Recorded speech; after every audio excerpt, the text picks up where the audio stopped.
বিসমিল্লাহির রহমানির রহিম। আসসালামু আলাইকুম। যে ব্যক্তি এতিম, মিসকিন, অসহায়, বিধবা এদেরকে সাহায্য করার জন্য এগিয়ে আসবে, আল্লাহ রাসূল তাদের উদ্দেশ্য করে বলছেন যে ওই ব্যক্তি আর আমি জান্নাতে খুবই কাছাকাছি থাকব।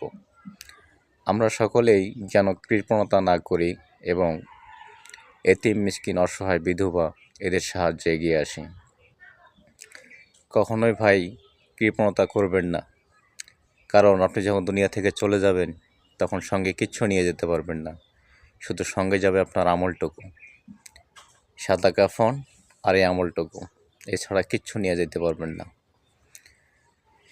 কাফনের কাপড়ে কোনো পকেট নাই যে পকেটে আপনি দুনিয়াতে সম্পদ, স্বর্ণ, গহনা, নারী, টাকা পয়সা, ধন দৌলত, গাড়ি বাড়ি